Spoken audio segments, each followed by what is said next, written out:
வாசிக்கலாமா? 2 கொரிந்தியர் புஸ்தகம் 5ஆம் அதிகாரம் 17வது வசனம். 2 கொரிந்தியர் புஸ்தகம் 5ஆம் அதிகாரம் 17வது வசனம்.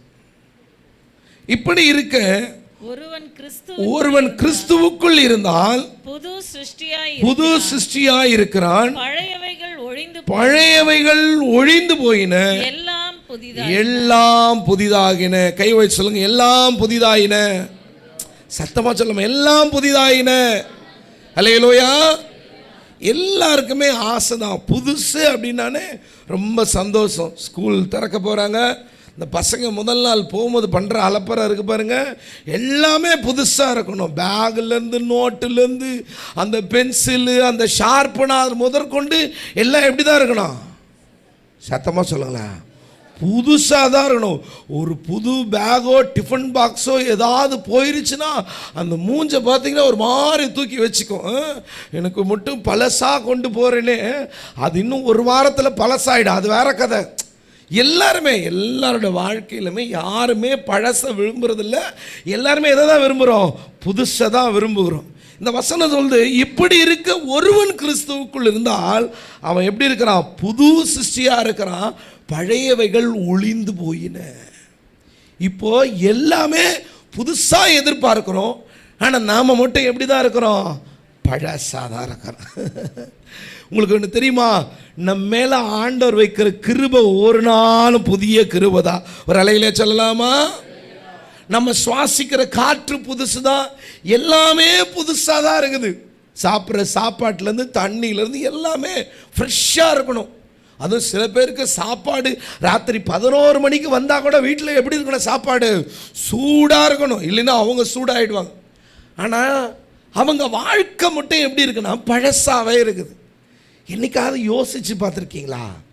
ரட்சிக்கப்பட்டு சபைக்கு வந்து பல ஆண்டுகளாக இருக்கிறோம், பல நாட்களாக கர்த்தருடைய வார்த்தையை தியானிக்கிறோம், கேட்குறோம், பிரசங்கம் கேட்குறோம், வார்த்தைகளை வாசிக்கிறோம், நிறைய விஷயங்களை செய்கிறோம். ஆனால் நாம் பழசாக இருக்கிறோமா புதுசாக இருக்கிறோமா?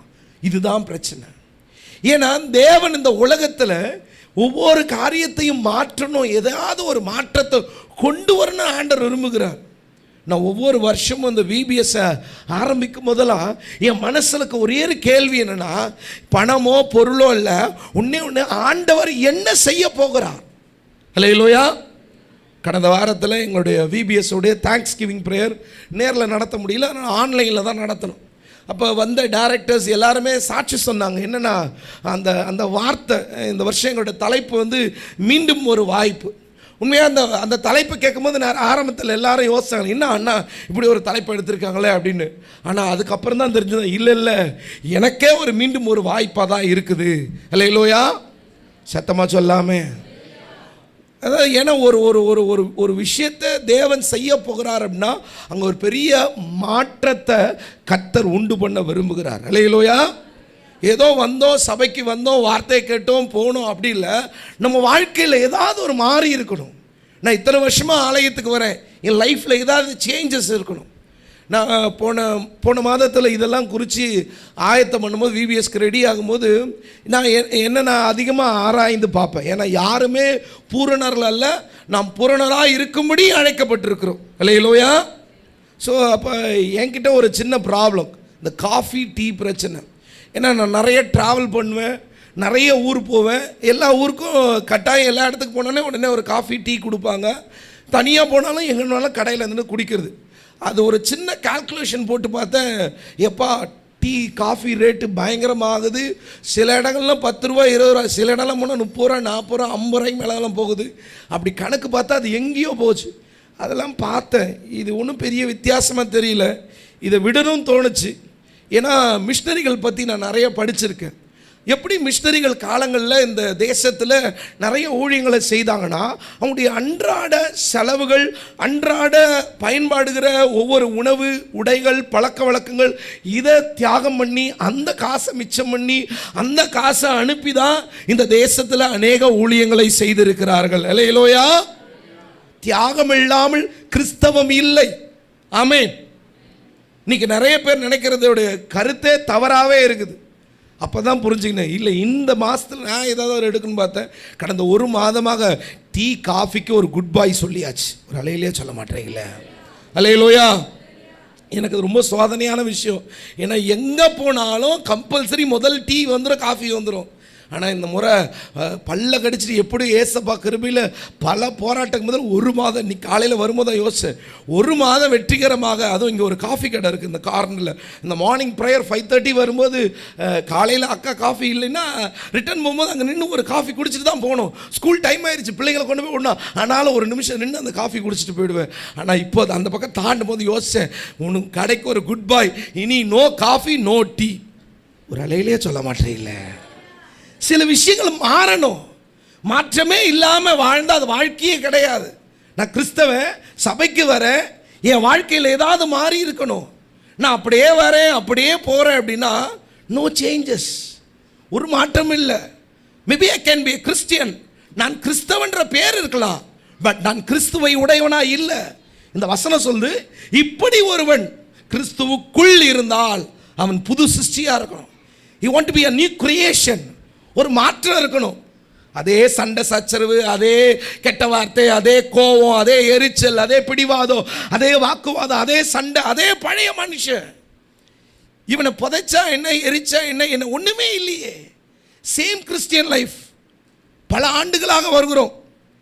நான் முதல்ல என் தாய் சபையில் ஊழியம் பண்ணும்போது என் ஏரியாவில் நான் எனக்கு முன்னாடி பெரிய சீனியர்ஸ்லாம் ஒர்க் பண்ணியிருந்தாங்க.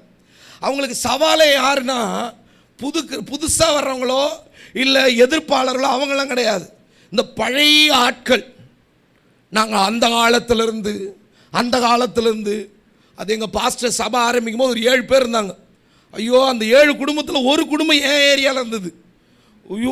ஐயோ தாங்க முடியாது.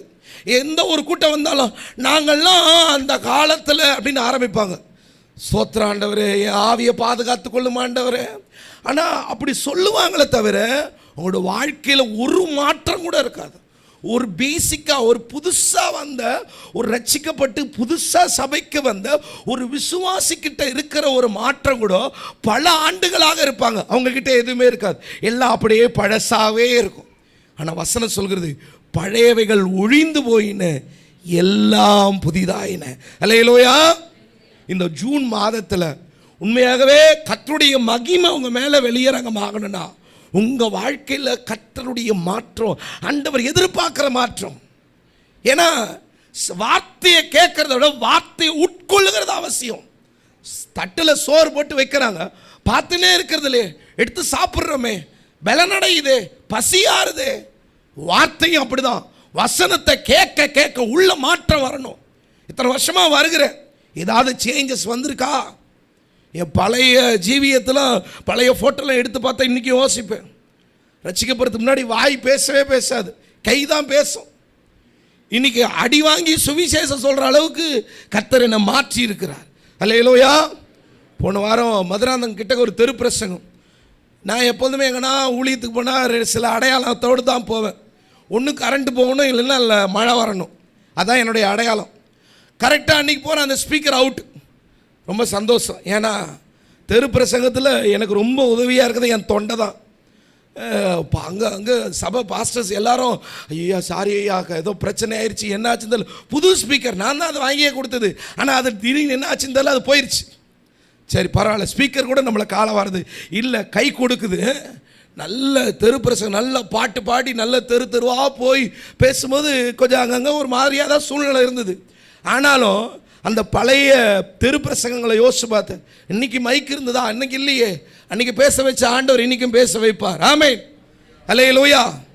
ஒரே ஒரு வாழ்க்கை தாங்க. இந்த வாழ்க்கை ஒன்றுமே மாற்றம் இல்லாமல், எதுவுமே முடியாமல், கடைசியில் நம்ம தேவனுடைய ராஜ்யத்தில் போகும்போது இப்படியே போகிறதா? அதை இன்னைக்கு ஆராதனையிலே சொல்லிட்டார். நம்ம துதிக்க இங்கே பழகலைன்னா இது வெறும் சாம்பிள் தான், இது வெறும் ட்ரைலர் தான். இங்கே நம்ம துதிச்சு, இங்கே தேவனுடைய வார்த்தையை கேட்டு வாழ்க்கையில் மாற்ற மாறி, இங்கே பல வருஷமாக சபைக்கு வந்து வார்த்தையில் மாறணும். என் வாழ்க்கை ஜீவியம் மாறணும். கோவக்காரனாக இருந்தனா சாந்த சொரூபியாக மாறி இருக்கணும். பொருளாசக்காரனாக இருந்தனா எல்லாத்தையும் விட்டு தியாகம் பண்ண விரும்பணும். I need that. எனக்குள்ள அந்த சேஞ்சஸ் வரணும், மாற்றம் வரணும். மாற்றமே வராது, நான் இப்படி தான் இருப்பேன், வருவேன், உட்காருவேன், சேரை நல்லா உட்காந்துட்டு நல்லா உட்காந்து தூங்கி அப்படி தான் போவேன் அப்படின்னா there is no changes. மாற்றம் இல்லை. இதுக்கா ஆண்டவர் ரத்தம் சிந்தினார், இதுக்கா சிலுவையில் மரித்தார், இதுக்கா ஜீவனை கொடுத்தார், இதற்காகவா? இல்லை, என்னை மாற்றணுன்றதுக்காகத்தான். ஆமென். நான் பிள்ளைங்களுக்கு ஒரு கேம் நடத்துவேன், ரிமோட் கேம் சொல்லிட்டு. அந்த கேம் என்னென்னா, பொம்மை மாதிரி எல்லாரும் எழுந்துரு உட்காரு கைத்தட்டு அப்படின்னு. அது முடியுமோ சொல்லுவேன். ஆண்டவர் தேவன் நம்மளை அப்படி படைக்கவே இல்லை. we are not a doll. நம்ம யாரும் பொம்மை இல்லை. தேவன் கையில் ஒரு ரிமோட் இருக்கு, எழுந்துரு போ வா அப்படி செய்யலை. நமக்குள்ள சுயாதனம் கொடுத்துருக்கிறார், நமக்குள்ள சுயமாக டிசிஷன் எடுக்கிற அந்த கிருபையை தந்திருக்கிறார். நீங்கள் பாவம் செய்யலாம், பாவம் செய்யாமல் இருக்கலாம். நீங்கள் ஜெபிக்கலாம், ஜெபிக்காமல் இருக்கலாம். காலைல 5:30 மணிக்கு எழுந்து ஜெபம் பண்ணாமல் இருக்கலாம், தூங்கின்னு கூட இருக்கலாம். யாருக்கு தெரியும்? யூடியூப்பை கூட ஆன் பண்ணிட்டு ஒரு ப்ரைஸ் எல்லாம் ஆமென் போட்டு அப்படியே படுத்து தூங்கிட்டு திரும்பி முடியும் போது எழுந்து அப்படியே அல்லேலியான்னு போட்டு கூட தூங்கலாம். என்ன நிறைய பேர் சிரிக்கிறீங்க? யாருக்கு தெரியும் அந்த மார்னிங் ப்ரேயரில் என்னென்ன நடக்குதுன்னு? நாங்கள் கஷ்டப்பட்டு 4:30 மணிக்கு 4:30 5 மணிக்கு அங்கேருந்து கிளம்பி 5:30 மணிக்கு ஓடி வந்து உட்காந்து யாருமே இல்லை, இந்த கேமரா பார்த்து தான் பேசணும். ஆனால் நீங்கள்லாம் வீட்டில் எப்படி உட்காந்து ஆராதிக்கிறீங்க? உண்மையாக ஆராதிக்கிறீங்களா, படுத்துக்குன்னு ஆராதிக்கிறீங்களா? பார்த்து சொல்லுவா, ஜெபம் நடத்தும்போது சொல்லுவா, எல்லாரும் முழங்கால் படிக்கிட்டுன்னு. அங்கே முழங்கால் நிற்குதா, தலகாணி மேலே உட்காந்துருக்குதா, கர்த்தர் ஒருவரே அறிவார். புரிந்தவங்களும் ஒரு அலையிலே சொல்லுங்க. மாற்றம் வரணுங்க, சேஞ்சஸ் வேணும். ஒரு ஸ்கூலில் ஒரு குழந்தைய சேர்க்குறோம், ஒன்றா எல்கேஜி யூகேஜியில் சேர்த்து அதை படிப்படியாக 1வது 2வது 3வது அப்படிலாம் வரணும். மார்க் எடுக்கணும், நல்ல ஃபஸ்ட் ரேங்க் மார்க் எடுக்கணும், இதெல்லாம் எதிர்பார்க்குறோம். ஆனால் பாஸ்டர் மட்டும் பிரசங்கம் பண்ணும்போது, ஏம்மா கொஞ்சம் மாறுமா, கொஞ்சம் குணத்தை மாற்று, உன் கேரக்டரை மாற்று, உன் பண ஆசையை விடு, உன் தேவையில்லாத விஷயத்தை விடு அப்படின்னா பாஸ்டர் என்ன தான் திட்டின்னு இருக்கிறாரு. பின்ன உங்களுக்கு பிரசங்கம் பண்ணாமல் பக்கத்து வீட்டுக்கா பிரசங்கம் பண்ணிட்டு இருக்கிறாங்க? பக்கத்தில் சொல்லுங்களேன், எனக்கு தான் பேசிட்டு இருக்காரு. சொல்லுங்க பார்ப்போம். பக்கத்தில் சொல்லுங்க, எனக்கு தான். பக்கத்தில் சொல்லுங்க, எனக்கு தான் பேசுகிறாரு. உங்களுக்கு தான் பேசுகிறேன், வேற யாருக்கும் இல்லை. இந்த ஜூன் மாதத்தில் எல்லாம் புதுசாகணும்னா முதலாவது நான் என் வாழ்க்கையில் இருக்க பழைய விஷயங்கள் எல்லாம் ஒழிச்சாதான் இது மாறும். ஆமென். இந்த வசனம் தான் சொல்லுகிறது, இப்படி இருக்க ஒருவன் கிறிஸ்துவுக்குள்ள தான். ஒரு மனுஷன் நீ ஆண்டவருக்குள்ள நான் கிறிஸ்தவனாக நான் வாழ்கிறேன் அப்படின்னா நான் நிச்சயமாக என் வாழ்க்கையில் அந்த மாற்றம் வரணும். நேற்று ஒரு செமினார், அப்போ அது ஒரு சின்ன கேள்வி கேட்டேன், எதுக்காக இன்றைக்கு கிறிஸ்தவர்கள் சபைக்கு போகிறார்கள்? உடனே ஒவ்வொரு டீமாக சொல்லிச்சு, ஞாயிற்றுக்கிழமை அதனால போகிறாங்க, ஓய்வு நாளை ஆசரிக்கணும் போகிறாங்க, அப்படி ஆளுக்கான்னு சொன்னாங்க. அதில் ஒரே பாப்பா சொல்லிச்சு, அங்கிள் கெத்தாக இருக்கணும். அங்கிள் எப்படி இருக்கணும்? சத்தமா நல்ல அழகாக ஒயிட் அண்ட் ஒயிட் போட்டு அன்றைக்கி தான் வாங்கின புதுசான சேலையோ சுடிதாரோ ஏதாவது போட்டுட்டு அந்த சர்ச்சில் இருக்க எல்லாருக்கும் அந்த ட்ரெஸ்ஸு தெரியணுன்றதுக்காக அப்படி பலான்னு போவாங்க. ஹல்லேலூயா. சில பேர் வீட்டில் அதுக்குன்னே வாங்கி வச்சுருப்பாங்க. சரணா ஸ்டோரில் போய் என் பிரசங்கத்தை பாதி பேசிட்டார். சரணா ஸ்டோரில் போய் அந்த சேலையை வாங்கி அழகாக மடித்து அயன் பண்ணி அந்த மேட்சிங்காக ப்ளவுஸ்லேருந்து எல்லாத்தையும் ரெடி பண்ணி பக்கா வச்சு ஞாயிற்றுக்கிழமை காலையில் ஆராதனைக்கு முன்னாடி போய் உட்காந்து யாராவது பார்த்து கேட்கணும் முடியும் போது, எங்கே வாங்கினீங்க? இதுக்காக இல்லை, சபைக்கு வருவது வேதத்தின்படி இங்கே பூமியில் நிறைய பேர் வச்சுக்கிறாங்க சர்ச்சுக்கு, பரலோகத்தின்படி இது சாட்சியின் கூடாரம். ஹல்லேலூயா. இந்த சாட்சியின் கூடாரம் தான் உங்களை இங்கே நடக்கிற, இங்கே கேட்கப்படுகிற வார்த்தைகள், இங்கே சொல்லப்படுகிற ஒவ்வொரு சத்தியமும் உங்களை கடைசி நாட்களில் இந்த வார்த்தை உங்களை நியாயந்திருக்கும். நீங்கள் கேட்ட வார்த்தை, இத்தனை பிரசங்க கேட்டிருக்க, உன் வாழ்க்கையில் என்ன மாற்றம் வந்திருக்குது, என்ன மாற்றம் வந்திருக்கு, என்ன சேஞ்சஸ் ஆகிருக்குது. இத்தனை ஆண்டுகள் சபைக்கு போயிருக்கீங்க, இவ்வளோ வசனங்களை கேட்டிருக்கீங்க, இந்த வசனமே கடைசி நாட்கள் நம்மளை நியாயந்திருக்கும். அருமையான தேவனுடைய பிள்ளைகளே, அதனால தான் எங்களுடைய வார்த்தைகளை பேசாமல் இந்த வேதத்தில் உள்ள வசனங்களை பேசுகிறோம். ஏன்னா இந்த வசனமே வானமும் பூமியும் அழிந்தாலும் இந்த வேத வசனங்கள் அழியாதவைகள். ஹல்லேலூயா. இந்த வார்த்தை தான் மாற்றத்தை கொண்டு வரும். அதுக்கு தான் இந்த வார்த்தையை படிங்க, அதுக்கு தான் இந்த வார்த்தையை தியானிங்க, அதுக்கு தான் இந்த வார்த்தையை அதிகமாக பேசுங்க. இந்த வார்த்தையை பேசும்போது தான் இந்த வார்த்தை நம்ம வாழ்க்கையில் மாற்றத்தை கொண்டு வரும். ஹல்லேலூயா. ஒரு நாள் எங்கள் வீட்டில் எங்கள் அம்மா வீட்டுக்கு ஒரு முறை போகும்போது என்னோடய பழைய ஃபோட்டோ என் மனைவி முதல்ல அதை பார்க்குறா. பார்த்தோன்னே நீங்களா ஆனா ஆமாம், அந்த பழைய ஃபோட்டோக்கும் இப்போ இருக்கிற ஆளுக்கும் நிறைய சேஞ்சஸ். குண்டாக இருந்தால் ஒல்லியாக இருந்தேன்ல, டோட்டலாக முகத்தில் இந்த விஷயமே மாறி இருக்கு. அவ்வளோ இருளடைஞ்சு, அவ்வளோ அந்தகாரமாக, அவ்வளோ மோசமாக இருந்த நிலையில் இருந்த என்ன தான் இன்னைக்கு ஆண்டவர் இந்த அளவுக்காக ஆண்டவர் மாற்றி இருக்கிறார். ஒரு அலையிலே சொல்லாமா? ஒவ்வொரு நாள் இது பத்தாது, மரண பரியந்தமோ நமக்குள்ள ஒவ்வொரு நாளும் மாற்றம் வரணும். இது எந்த பியூட்டி பார்லர் போனாலும் வராது, ஜிம்முக்கு போனாலும் வராது. இது தேவ சமூகத்தில் உட்கார்ந்து வார்த்தையை வாசித்து, இந்த வார்த்தையை வாசிக்கும் போது எனக்கு நேராக வருகிற கர்த்தருடைய வார்த்தையை கேட்கும் போது எனக்குள்ள அந்த மாற்றங்கள் வரணும். அந்த மாற்றம் வந்தாதான் நான் உண்மையாகவே பரலோக ராஜ்யத்துக்கு நான் தகுதியுடையவனாக மாறுகிறேன். அல்லேலூயா. உலகத்திலே ரொம்ப கடினமான ஒரு வேதனையான வார்த்தை என்னன்னா, நான் உங்களை அறியேன்றார். எப்போ போகும்போது தெரியும். நான் பிரசங்கம் கேட்ட ஆண்டவரே, நான் ஊழியத்துக்கு வந்த ஆண்டவரே, நான் காணிக்க கொடுத்த ஆண்டவரே, நான் அதை பண்ண ஆண்டவரே, இல்லைம்மா நான் உன்னை அறியேன், எனக்கு நீ யாருன்னே தெரியாதுன்றார். ஏன்னா இந்த பூமியில் நான் வாழும்போது நான் ரட்சிக்கப்பட்டிருந்தோம், வேதத்தை வாசிச்சோ, நான் ஞானஸ்தானம் எடுத்தோம், கர்த்தருடைய பந்தியில் சேர்ந்தோ என் வாழ்க்கை மாறவில்லை. நான் வாழ்றதே வேஸ்ட். நான் எதுக்காக வாழ்கிறேன்? ஒரு கம்பெனியில் ஒருத்தர் உள்ளே சேர்த்தாங்க. முதல் நாள் சேர்க்கும் போது அவருக்கு ஒரு சீட்டு கொடுத்தாங்க. எப்பா இந்த சீட்டில் உட்காந்து நீ முதல் ஒரு பியூனாக இந்த வேலையை ஆரம்பி அப்படின்னா ஓகே அப்படின்னு சொல்லிட்டு அவர் அந்த வேலையை ஆரம்பித்தார். அந்த ஓனர் சொன்னார், நீ நல்லா படிக்கிற, நீ நல்ல திறமையாக இருக்கிற, ஆனால் இந்த பியூன் அப்படின்ற இந்த போஸ்ட் உனக்கு ஒரு 6 மாதம் தான். இதில் நீ நல்லா வேலை செஞ்ச அப்படின்னா உன்னை அடுத்த 7வது மாதம் உன்னை ஒரு கிளர்க்காக நான் ப்ரொமோட் பண்ணுறேன். உடனே அந்த தம்பியும் சரிங்க சார் அப்படின்னு சொல்லிட்டு அவனுக்கு கொடுத்த வேலையெல்லாம் செஞ்சான். 1 மாதம் நல்லா போச்சு. 1 மாதம் முதல் மாதம் அவன் முடிவு என்னன்னா, 7வது மாதம் எப்படியாவது கிளர்க்கு உட்காந்துருக்க அந்த சீட்டில் போய் நான் என்ன பண்ணணும், உட்காரணும் அப்படின்னு ஒரு முடிவு. நல்லா வேலை செஞ்சால் காலையில் டைமுக்கு வந்துடுவான், கதவெல்லாம் திறப்பா, எல்லாம் செஞ்சான். ஆனால் 2வது மாதம் அங்கே இருக்கிற கிளர்க்கு, அங்கே இருக்கிற மேனேஜர், அங்கே இருக்கிற டைப்பிஸ்ட்டு எல்லாரும் இவனுக்கு கொஞ்சம் டிப்ஸ் கொடுக்க ஆரம்பித்தாங்க. 10 ரூபா, 20 ரூபா, 30 ரூபா இதெல்லாம் கொடுக்க ஆரம்பித்தோன்னே இவன் மைண்டு சேஞ்ச் ஆரம்பிச்சிச்சு. 3வது மாதம் இன்னும் கொஞ்சம் அதிகமாக டிப்ஸுக்கு அதிகமாக கிடைக்க ஆரம்பிச்சது. கொஞ்சம் கணக்கு வழக்கில் கொஞ்சம் பணம் எடுக்க ஆரம்பித்தா. இதெல்லாம் பார்த்தோன்னா அவன் வாங்குகிற சம்பளத்தை விட 2 மடங்கு அதிகமாக கிடைச்சோன்னே 7வது மாதம் வரும்போது அவனே முடிவு பண்ணிட்டான், இல்லை நம்ம பியூனாகவே இருக்கலாம். கடைசியில் இப்படியே காலங்கள் ஓடிச்சு. ரிட்டையர்மெண்ட் நாள் வந்தது. அன்னைக்கு தான் அவன் யோசிக்கிறான், ஐயோ நம்மளை இந்த ஓனர் என்ன சொன்னார், முதல்ல 6 மாதம் நீ பியூனா இரு, 7வது மாதம் கிளர்க்காக உயர்த்துற, அதுக்கப்புறம் உன்னை போஸ்டிங் பண்ணுறேன்னு சொன்னார். ஆனால் நம்ம வாங்கின அந்த கொஞ்சம் பைசாவுக்காக, அந்த கிடைச்ச கொஞ்சம் காரியத்துக்காக கடைசி வரைக்கும் அந்த கம்பெனியில் பியூனாவே வாழ்ந்தான். அருமையான தேவனுடைய பிள்ளையே, இப்படியே விசுவாசியா, இப்படியே கடைசி வரைக்கும் வார்த்தையை கேட்டுட்டு இப்படியே உட்கார்ந்துட்டு போகிறதுக்காக கர்த்தர் நம்மளை அழைக்கலை. அல்லேலூயா. சகல ஜாதிகளை சீஷராக்க சொல்லி இருக்கிறார். Not a believer. விசுவாசி வேற, சீஷன் வேற. விசுவாசி வரும் போகும், வயிற்று வலி தலைவலி தன் தேவைக்காக தேடுவார், அதுதான் விசுவாசி. ஆனா சீஷன்றவன் கர்த்தரை தேடுவான். அல்லேலூயா. கர்த்தருடைய வார்த்தையை தேடுவான். ஏதாவது ஒன்று கடவுளுக்காக செய்யணும். வாரத்தில் 1 நாளாவது நான் ஆண்டவருக்கு ஏதாவது ஒரு சின்ன ஊழியம் பண்ணுவேன், ஒரு வார்த்தையை நல்லா கேட்பேன், யாருக்காவது நான் சுவிசேஷம் சொல்லுவேன், யாருக்காவது போய் ட்ராக்ஸ் கொடுப்பேன். போன வாரம் அந்த திருப்பிரசங்கத்தில் எப்படி பாஸ்டர் கத்தி பேசுகிறீங்களே அப்படின்னாங்க. நான் சொன்னேன், இன்றைக்கி தாங்க சர்ச்சில் பிரசங்கம் பண்ணுறேன். 25-22 வருஷத்துக்கு முன்னாடி என்னுடைய முதல் பிரசங்கமே ஒரு சாவில் தான், ஒரு தெருவில் தான் ஆரம்பம். அல்லேலூயா.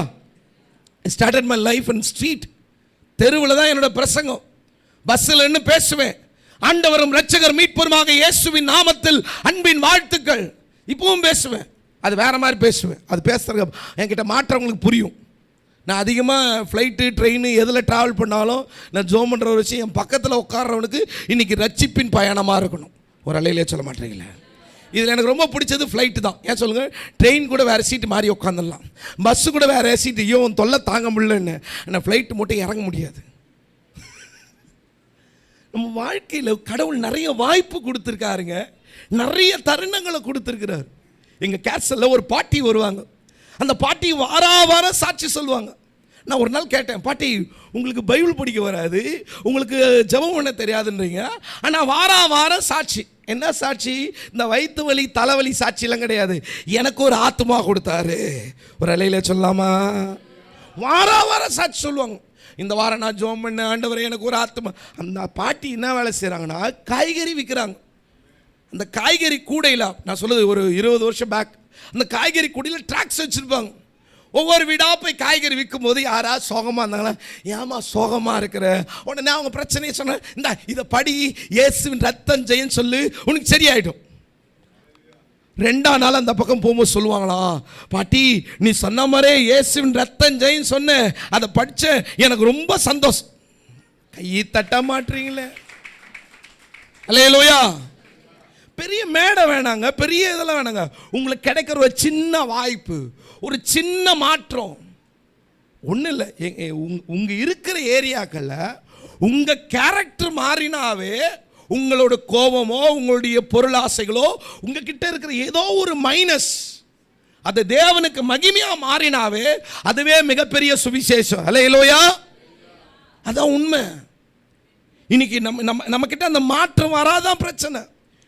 இந்த காலை வேளையில் அருமையான தேவனுடைய பிள்ளைகளை, பழையவைகள் ஒளிந்து போகணும், எல்லாம் புதிதாகும் போது நிச்சயமாக ஆண்டவர் உங்களை அடுத்த லெவல் கொண்டு போக அவர் போதுமானவராக இருக்கிறார். அல்லேலூயா. 2வது ஒரு இடத்துல பழையவைகள் ஒளிந்து போச்சு. வாசிக்கலாமா?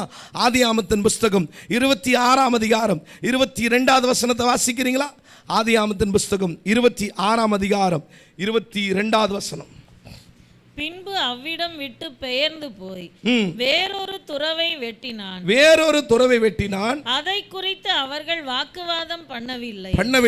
அப்பொழுது அவன், நாம் தேசத்தில் பழுகும்படிக்கு இப்பொழுது கர்த்தர் நமக்கு இடம் உண்டாக்கினார் என்று சொல்லி அதற்கு ரெகோபோத் என்று பெயரிட்டான். ஒரு அலையில சொல்லலாமா? நிறைய ஏசேக்கு சித்ராக்கள் இருக்கும் வாழ்க்கையில.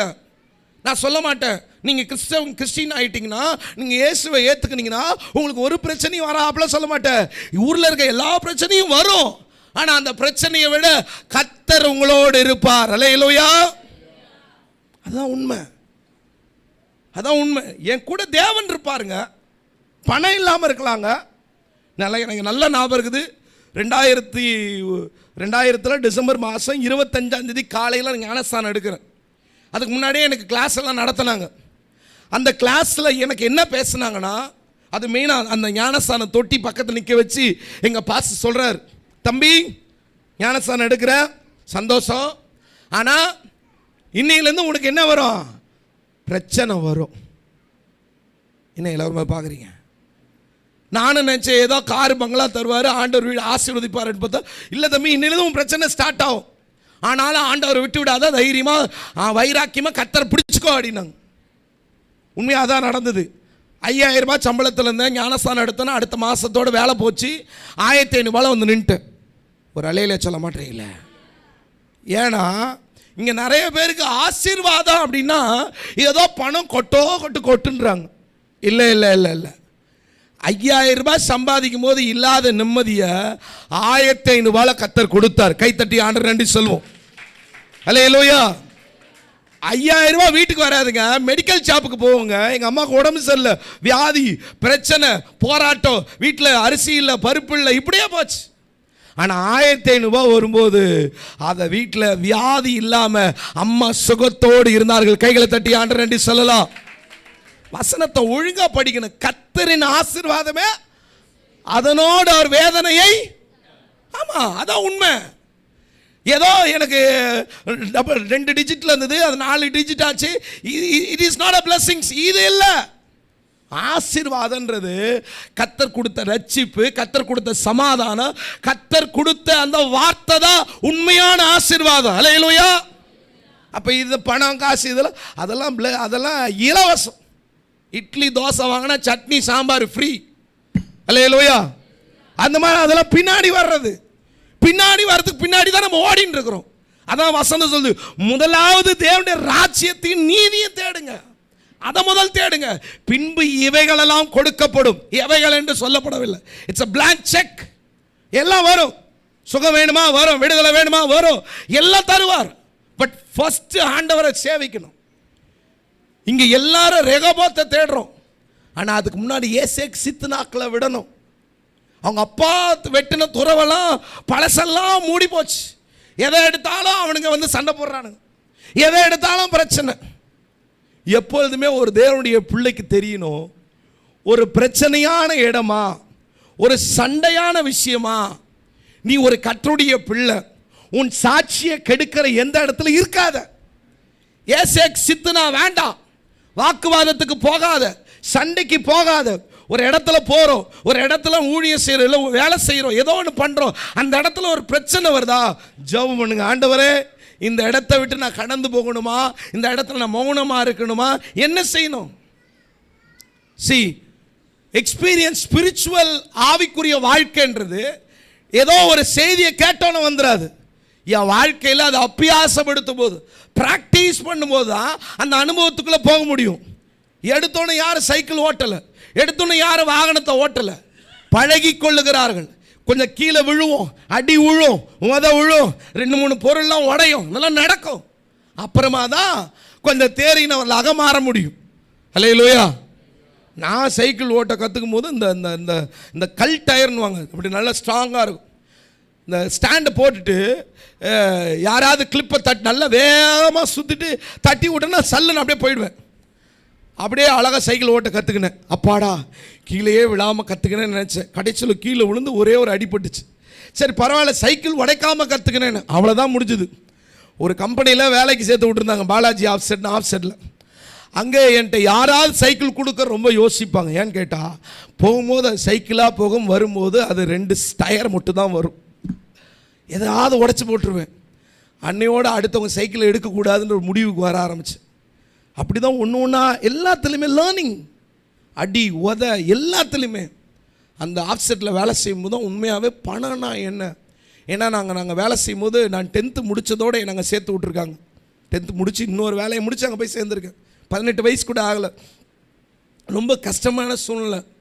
அங்கே நைட் டைமில் ஓவர் டைம் ஒர்க் பண்ணால் கூட சம்பளம் கிடைக்கும், ஓவர் டைம் கிடைக்கும். அப்போ நைட்டு சாப்பிட்றதுக்கு காசு கொடுப்பாங்க. நான் என்ன பண்ணேன்னா, அந்த சாப்பாட்டில் ஒரு 50 ரூபா கொடுத்தாங்கன்னா, இப்போ 30 ரூபா 40 ரூபா கொடுத்தாங்கன்னா அதில் 10 ரூபா 15 ரூபாய்க்குள்ள சாப்பிட்டு மீதி காசை எடுத்து வச்சுருவேன். அப்படிலாம் சேர்த்து வச்சு அப்படிலாம் வாழ்க்கையை வாழ்ந்து தான் இன்றைக்கும். அதனால தான் என் கையில் 1 ரூபா இருந்தால் அது மற்றவங்களுக்கு நான் யூஸ் பண்ணுவேன். எனக்குன்னு நான் ரொம்ப யோசித்து இது எப்படி பண்ணலை. ஏன்னா என் வாழ்க்கையின் அனுபவம் எனக்கு கற்றுக் கொடுத்த விஷயம் இது. இன்றைக்கி இருக்கிற பசங்களுக்கெல்லாம் பார்த்தீங்கன்னா, கேட்டதெல்லாம் வாங்கி தரது. உனக்கு வேணுமா? ஓகே. உனக்கு வேணுமா? ஓகே. அப்போ அவனுக்கு எப்படி விசுவாசம் வரும்? அவனுக்கு வாழ்க்கையில் எப்படி பணத்தோட அருமை தெரியும்? அவன் எப்படி அதை அக்செப்ட் பண்ணுவான்? அவன் அப்பா கிட்ட காசு இருக்கா, அம்மா கிட்ட காசு இருக்கா, இதெல்லாம் தெரியாது. அப்பா வெட்டின துறவு, மகன் வந்து தோன்றான், தண்ணி வருது, ஆனால் அங்கே பிரச்சனையும் வருது, விட்டுட்டு போகிறான். எப்பொழுதுமே பிள்ளைங்களுக்கும் கற்றுக் கொடுக்கணும். வாழ்க்கையில் எல்லாமே லக்ஸரியாக இருக்குன்னு எதிர்பார்க்கக்கூடாது, எல்லாமே கம்ஃபர்டபுள் ஜோனாக இருக்குன்னு பார்க்கக்கூடாது. இல்லை, சில கஷ்டமான பாதை உண்டு, இதிலையும் நீ பழகி கொள்ளணும். எப்படி பிரியாணி சாப்பிட பிள்ளைகளுக்கு கற்றுக் கொடுக்குறாங்களோ, அதே போல் கஞ்சி சோறு சாப்பிடவும் கற்றுக் கொடுக்கணும். என்ன எல்லாம் மூஞ்சி மாறுது. இன்றைக்கி நிறைய பேரண்ட்ஸ் வந்து பிள்ளைங்களுக்கு கஷ்டப்பட கற்றுக் கொடுக்குறதில்ல. உனக்கு நான் எல்லாமே செஞ்சிடுறேன், உனக்கு எல்லாமே ரெடி பண்ணி வச்சிடுறேன், உனக்கு எல்லாமே இருக்கும். அப்புறம் அந்த பிள்ளை வளரும்போது அது வயசே வரதுக்கு முன்னாடி பைக் கேட்குது. இந்த ஜூன் 1ஆம் தேதியிலேருந்து ஒரு நல்ல செய்தியை பகிரங்கமாக போட்டிருக்காங்க. என்ன தெரியுமா? 18 வயசுக்கு குறைவாக இருக்கிற பசங்க பைக் ஓட்டினாங்கன்னா அந்த வண்டியோட ஆர்சியும் கேன்சலு, அம்மா அப்பாவுக்கும் ஃபைனு, 3 மாதம் அம்மா அப்பாவுக்கு இலவசமாக ஜெயில் தராங்க. சந்தோஷமாக ஒரு அலையில சொல்லுங்க பார்ப்போம். நான்லாம் பிடிச்சி உட்கார ஃபோட்டோ எடுத்துருவேன். எங்கே பார்த்தாலும் எந்த பசங்க எங்கன்னா வண்டி ஓட்டுறான் அப்படி நிற்க வச்சு அப்படியே ஒரு ஃபோட்டோ எடுப்பேன். இப்போ இல்லை, இது பல நாளாக செஞ்சுட்டு இருக்கிறேன். கொஞ்சமாச்சு யோசிக்கணும் பேரண்ட்ஸ். அவன் கேட்குறானுக்கு எதை வாங்கி தர முடியாது. எனக்கு தெரியும், ஆம்பளை பிள்ளைக்கு 18, 20, 25, 22 வயசுக்கு முன்னாடி மொபைல் வாங்கி தரதும் ஒன்று தான், பைக் வாங்கி தரதும் ஒன்று தான். இந்த பொம்பளை பிள்ளைங்க மொபைல் ஃபோன் வாங்கி தரதும் ஒன்று தான். அது வண்டி ஓட்டி கெட்டு போகுது, இது மொபைல் நோண்டி கெட்டு போகுது. ரெண்டும் ஒன்று தான், ஒரு பெரிய வித்தியாசம் கிடையாது. அதனால் தயவு செய்து இந்த ஏசேக் சித்தனாக்கள், வாக்குவாதங்கள், இந்த பழைய காரியங்களை தூக்கி போடுங்க. கர்த்தர் உங்களுக்குன்னு ஒரு ரெகபோத்தை வச்சிருக்கிறார். அல்லேலூயா. அது வரைக்கும் கொஞ்சம் காத்திருக்கணும். we need to wait. ஒரு மாற்றம் நம்ம கிட்ட வரணும் அப்படின்னா நமக்கு தேவையானது முதல் பொறுமை. கொஞ்சம் பொறுமையாக இருக்கணும். உடனே எல்லாம் இந்த சினிமா பார்த்து கேட்டு போகிற கேஸுங்க. ஒரே பாட்டில் அப்படியே பணக்காரன் ஆயிடணும், ஒரே சீனில் பெரிய ஆள் ஆயிடணும். இப்போ வர இந்த கிறிஸ்டின் ஷார்ட் ஃபிலிம்ஸ் கூட என்ன பண்ணிட்டாங்கன்னா அப்படியே எடுக்க ஆரம்பிச்சிட்டோம். ஒரே பாட்டில் அவன் சோகமாக இருந்து ஒரே பாட்டில் அவன் சிரிக்கிறான். இதை பார்க்குற விசுவாசிக்கு என்னன்னா இப்படியே நம்மளையும் ஆண்டவர் உயர்த்திடுவார். கொஞ்சம் நல்ல கவனமாக இருங்க. தயவு செய்து நம்மளை தேவன் படிப்படியாக நடத்துவார். அவருடைய விதத்தில் தான் உயர்த்துவார். நாம் நினைக்கிற மாதிரி உடனே ஒரே வேலை செஞ்சோடனே பணக்காரனாக முடியாது. அல்லேலூயா. அந்த எண்ணமே தவறு. கர்த்தர் உங்களுக்கு ஒரு ரெகபோத்தை வச்சிருக்கார். உங்களை பலுகி பெருக பண்ண, உங்களுடைய தேவைகள் சந்திக்கப்பட, உங்களுடைய தேவையை எப்படிலாம் நடத்தணும் தேவன் தீர்மானம் பண்ணி இருக்கிறார். அல்லேலூயா. நான் வீட்டில் எப்போதுமே பட்ஜெட் போட்டு வாழ்வேன். என் பட்ஜெட்டுக்குள்ளே இருந்தால் தான் ஷாப்பிங், இல்லைன்னா ஷாப்பிங் கிடையாது. போகும்போதே சொல்லிவிடுவேன், இதுதான் அமௌண்ட், இதுக்குள்ளே தான் பேக் வாங்கணும், இதுக்குள்ளே தான் நோட்டு, இதுக்குள்ளே தான் எல்லாமே. சில துணி கடைக்கெல்லாம் போனால் ஓப்பனாக சொல்லுவேன், எப்பா இந்த ரூபாய்க்குள்ளே தான் நீ ட்ரெஸ் எடுக்கணும். என் மனைவி மேலே எங்களையும் பாப்பா, ஐயோ மானம் போகுது. பட்ஜெட் எந்து நான் என்னுடைய விரலுக்கு என்ன வீக்கமோ அதுக்குள்ளே தான் வாழ முடியும். இதில் ஒன்றும் கௌரவம் பிரஸ்டீஜ் பித்தளை குக்கர்லாம் கிடையாது. பிள்ளைகளுக்கு சொல்லி வளர்க்கணும். என் பையனுக்கு பொண்ணுக்கு சொல்லுவேன், ஏய் டேடியோட பட்ஜெட் இதுதான், இதுக்குள்ளே தான் பார்க்கணும், இதை தாண்டி போகக்கூடாது. நான் என்ன பண்ணுவேன்னா அவங்களுடைய சைக்காலஜி எனக்கு தெரியும். நான் 1000 ரூபாய் சொன்னால் அது 1200 சொல்லும். நான் அதனால் 1500 முடிவு பண்ணிட்டு நான் 1200 தான் சொல்லுவேன். புரிஞ்சுங்களா? ஒரு அலையில் சொல்லுங்க. இதெல்லாம் பிள்ளைங்களை படித்து வைக்கணும். அப்பாவுக்கு தெரியணும் பிள்ளை என்ன நினைக்குது, அம்மாவுக்கு தெரியணும் பிள்ளை என்ன யோசிக்கிறா தெரியணும். அப்படியே மங்குனிச்சா மாதிரி பிள்ளையை பெற்று வளர்க்கக்கூடாது. அப்புறம் அது இப்போ இப்போதைக்கு உங்கள் கண்ணுக்கு முன்னாடி ஒரு ட்ரெஸ்ஸு கேட்கும், ஒரு மொபைல் கேட்கும், நாளைக்கு ஒரு பொண்ணையோ பையனையோ கேட்கும். அப்போ அப்படியே மங்குனிச்சா மாதிரி முழிச்சுன்னு உட்காந்துருக்க வேண்டியதான். புரிஞ்சவங்களா? ஒரு அலையில் சொல்லுங்க. நிறைய அம்மா அப்பாக்களுக்கு பிள்ளைங்க என்ன படிக்குதுன்னே தெரில. அது அடுத்த கதை. என்ன படிக்கிறான், ஏ செக்ஷனா, என்னைக்கா ஸ்கூலில் அப்பாவை அனுப்புனாதான் நிறைய ஸ்கூலில் பிரச்சனையே வருது. யோசிக்கிறாங்க, இது அப்பாவா இல்லை அங்கிளா, பக்கத்து வீட்டுக்காரா, யார், நீங்கள் யார்? அவர் அங்கே போய் என்ன பண்ணுறாரு தெரியுமா, அது வந்து ஃபோர்த் செக்ஷனு பேரெல்லாம் சொல்லிடுவார். ஆனால் என்ன செக்ஷன் சொல்ல தெரியாது, கிளாஸ் சொல்ல செக்ஷன் சொல்ல தெரியாது. என்னைக்காவது கொண்டாந்து விட்டுருந்தா தானே என்னைக்காவது பிள்ளை புக்கை எடுத்து பார்த்து, ஓ இது படிக்கிறியா, என்ன படிக்கிறா, அதான் திரும்பி பார்க்கணும். நான் கேட்குறேன், எத்தனை பேரண்ட்ஸும் உங்கள் பிள்ளையோட ரஃப் நோட்டு பார்த்துருக்கீங்க? கை தூக்குங்க பார்ப்போம். பேரண்ட்ஸ் ரஃப் நோட் பார்க்குறவங்களாம் கை தூக்குங்க. அப்பாக்கள் அம்மாக்கள், பழைய அம்மாக்கள்லாம் சொல்கிறாங்க, புது அம்மாக்கள்லாம் எங்கே, புது அப்பாக்கள்லாம் உங்கள் பிள்ளைகளோட ரஃப் நோட்டு பார்த்துருக்கீங்களா? இன்றைக்கி வாய்ப்பு இருந்தால் உங்கள் பிள்ளைங்களோட ரஃப் நோட்டு போய் பாருங்கள். அதில் தான் உண்மையான மூஞ்சி தெரியும். புரிஞ்சவங்களா? ஒரு அலையில் சொல்லுங்க. ஏன்னா கிளாஸ் ஒரில் கிறுக்க மாட்டான். கிறுக்குனா வாத்தியார் சம அடி அடிப்பாங்க. இவன் எதில் கிறுக்குவான்? சத்தமா ரஃப் நோட்டில் தான் வண்டவாளம் தண்டவாளம் இருக்கும். பொறுமையாக போய் உட்காந்து படித்து எடுத்து பாருங்க. அது மெயினாக கடைசி பேஜ் இருக்கும், அந்த கடைசி லாஸ்ட் பேஜ். இதில் தான் நிறைய கதைலாம் இருக்கும். இப்படி உள்ளுக்குள்ள நடுவில் சில பேப்பரில் சில விஷயம்லாம் இருக்கும். எல்லாரும் மூஞ்சுமே அப்படியே திருவிழாவில் காணாமல் போன மாதிரியே இருக்கீங்க. அது வேற ஒன்றும் இல்லை, நீங்கள் செஞ்ச கதை தான். நீங்கள் ஸ்கூல் படிக்கும் போது நீங்கள் என்னென்னலாம் சேட்டை பண்ணீங்களோ அதை தாங்க செஞ்சு வச்சுருக்காங்க. அதனால தான் நான் எப்போதுமே வீட்லேயும் சரி, வீட்டம்மாவும் சரி, நானும் சரி, பிள்ளைங்களோட டைம் ஸ்பெண்ட் பண்ணணும். உங்கள் பிள்ளைங்களுக்கு அப்போ தான் சரியான ரெகபோத் கிடைக்கும். அவங்க என்ன படிக்கணும், அவங்க எதிர்காலம் என்ன, அவங்களோட ஃப்யூச்சர் எப்படி இருக்கணும், அவங்க என்ன படித்தா அவங்க நல்லா உருவாவாங்க, அவங்களுக்கு எது வரும். பிள்ளைகளை படிக்க வைக்கும்போது எது வருமானம் இருக்குன்னு படிக்க வைக்கக்கூடாது, அது விளங்காமல் போயிடும். எந்த சப்ஜெக்ட் அவனுக்கு வரும், எதில் அவனுக்கு இன்வால்மெண்ட் இருக்குது, அவனுக்கு அது எது நல்லா ஆண்டவர் அனுகிரகமாக வச்சிருக்கிறாரு, அதை படிக்க வச்சாதான் அந்த பிள்ளையும் நல்லா இருக்கும், நாடு நல்லா இருக்கும், ஆண்டவருக்கு மகிமையாக இருக்கும். கைகளை தட்டி ஆண்டவராண்டி சொல்லலாம். அதை விட்டுட்டு நீ கம்ப்யூட்டர் சயின்ஸ் படி, நீ பிஎஸ்சி கம்ப்யூட்டர் படி, நீ வந்து அப்போ தான் நீ என்ன வாங்குவ, நிறைய கத்தியாக ஐடி கம்பெனியில் போய் சம்பாதிக்கலாம். ஐடி கம்பெனியில் உள்ளே சேரும் போதே இன்சூரன்ஸ் எடுக்க சொல்கிறான். என்ன எடுக்க சொல்கிறான்? Insurance, medical insurance. எதுக்குடான்னு கேட்டால் அவன் 10 வருஷம் நைட்டில் வேலை செய்கிறான் பாருங்களேன், அதுக்கு அடுத்த 10 வருஷம் மெடிக்கலில் செலவு பண்ணணும். அதுக்கு காசு வேணுமே. ஏன்னா அடுத்த 10-15 வருஷத்துக்குள்ள அவனை வீட்டுக்கு அனுப்பிடுவான். ஐடி கம்பெனின்னு உடனே ஏதோ பெருசாக எதை நினச்சிக்காதீங்க. அது நம்ம பிள்ளைகளுடைய வாழ்க்கைக்கு ஒரு பயங்கர பிரச்சனைகளை உருவாக்குறதா தான் இருக்குது. நான் என்ன கேட்குறேன்னா, அவங்களுக்கு என்ன வருது, அவங்க என்ன படிக்க விரும்புகிறாங்க, அவங்களுக்கு எந்த சப்ஜெக்ட் வருது, அதை அவங்களுக்கு கரெக்டாக அவங்க வீட போய் சண்டை போட்டு, இல்லை நான் டாக்டர் படிக்கலை, நான் டாக்டர் படிக்கணும்னு நினச்சேன். இன்றைக்கி இந்த நீட் வந்த பிறகு நிறைய பிள்ளைகள் நல்ல 12th நல்ல மார்க் எடுத்த பிள்ளைங்க கூட நீட்டில் பாஸ் பண்ணணுன்றதுக்காக 2 வருஷம் 3 வருஷம் காத்திருந்து படிக்கிறாங்க. அவங்களோட வயசு பாதிக்கப்படுது, எதிர்காலம் பாதிக்கப்படுது, அவங்களுடைய ஃபியூச்சர் ரொம்ப கேள்விக்குறியாக மாறுது. ஸ்ட்ரெஸ், மன அழுத்தத்தில் எனக்கு அதில் பாஸ் ஆகுனா மார்க் கிடைக்குமா, என்னால் MBBS டாக்டர் படிக்க முடியாதே அப்படின்னு சொல்லி தங்கள் வாழ்க்கையை மாய்த்து கொள்ளுகிற பிள்ளைகள் இருக்கிறாங்க. இதுக்கு காரணம் என்னன்னு கேட்டால், தவறான ரீதியில் பிள்ளைகளை வழி நடத்துகிறோம்.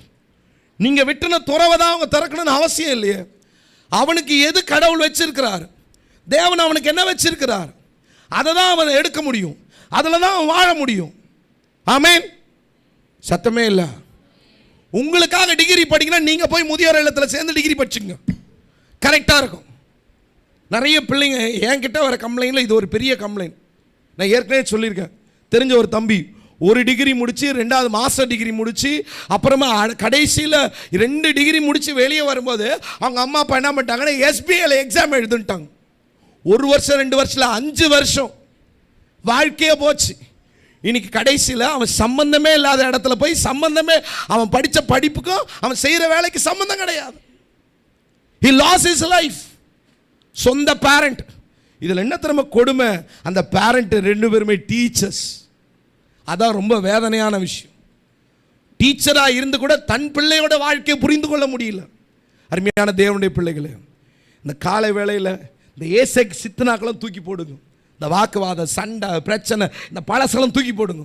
கர்த்தர் உங்களுக்காக, உங்கள் பிள்ளைகளுக்காக ஒரு ரெகோபோத்தை வச்சிருக்கிறார். அதை கர்த்தர் உங்களுக்காக திறக்க வைப்பார். கைத்தட்டி ஆண்டு நன்றி சொல்வோம். அல்லேலூயா. கொஞ்சம் பொறுமையாக இருக்கணும், வெயிட் பண்ணணும். உடனே எல்லாம் நடந்துடாது, உடனே எல்லாம் செய்யாது. எல்லாம் 1 by 1 தான் வரும். 6th படிக்கிறதுலேருந்து பாப்பாக்கு நான் எப்போதும் பேசுவேன். வாட் அபவுட் யுவர் ஃபியூச்சர், என்ன பண்ணணும் அப்படின்னு யோசிச்சு சொல்லி கொடுப்பேன். அவள் 8th படிக்கும் போது அவங்க ஸ்கூலில் ஒரு காம்படிஷனில் பேச போகிறாள். I want to become a forest officer. நான் தீவில் தான், அந்தமானில் பிறந்தாவ. அதனால் நான் ஒரு ஃபாரஸ்ட் ஆஃபீஸர் ஆக போகிறேன் அப்படின்னு சொல்லி ஒரு ப்ரீச் கொடுக்க ஸ்கூலில் போகிறாள். அன்றைக்கி அந்த ஸ்கூலோட கடைசி நாள் ஒரு போட்டி. அது அப்போ போய் பேசுகிறான், காலையில் பேசுகிறான். என்ன பேசுகிறான்னா, இந்த மாதிரி I want to become a forest officer அப்படின்னு சொல்லிட்டு அந்தமான் பற்றிலாம் பேசி நிறைய சொல்லிவிட்டு, நான் அந்த மாதிரி காட்டுவாசிகளுக்கு போய் நான் உதவி செய்ய போகிறேன், அவங்கள படிக்க வைக்க போகிறேன் அப்படி இப்படின்னு சொல்லிட்டு வரான். நான் ஒன்றும் பேசிக்கல, என்ன பேசி காமிச்சா ஓகே போ. அன்றைக்கி சாயந்தரம் அவங்க சர்ச்சில் சின்ன பிள்ளைகளுக்கு fasting prayer, Sunday school fasting prayer. அப்போ சின்ன பிள்ளைங்களாம் ஜெபிப்பாங்க. அன்றைக்கி அவள் கொயரில் நிற்கிறான். அன்னைக்கு நல்ல அபிஷேக நேரத்தில் ஆவியானவர் அவளோட இடைப்பட்டார். அவளை ஒப்பு கொடுத்தா, நான் ஒரு மிஷனரியாக நான் கர்த்தருக்காக போகிறேன்னு சொல்லி ஒப்பு கொடுத்தான். கை தட்ட மாட்டீங்களே. உங்க பிள்ளைகளை நீங்க டிசைன் பண்ணல, உங்க பிள்ளைகளை அவர் தான் டிசைன் பண்ணார். ஆமென் சொல்லுங்க. அல்லேலூயா. நீங்க நாட்டு கிரியேட்டர் கிடையாது, நீங்க படைச்சவங்க கிடையாது, பெற்றுக்கொண்டவங்க. பெற்றோர் சொல்லுங்க பாப்பா. பெற்றுக்கொண்டவங்க தான். You just a receiver, you are not a creator. நீங்க ஒண்ணு கையை உள்ள வச்சு பிள்ளையை உருவாக்கல, தேவன் தான் படைச்சார். தேவன் படைச்சவருக்கு மட்டும் தான் முழு அதிகாரம் உண்டு. என் கூட பைபிள் காலேஜ் முடிச்ச ஒரு தம்பி, ஒரு சகோதரர், அவங்க அம்மா அப்பா ஃபீஸ் கட்டி படிக்க வச்சாங்கன்னு சொல்லி ஒரே காரணத்துக்காக நான் சொல்ற இடத்துல தான் ஊழியம் பண்ணணும், நான் சொல்ற இடத்துல தான் இருக்கணும்.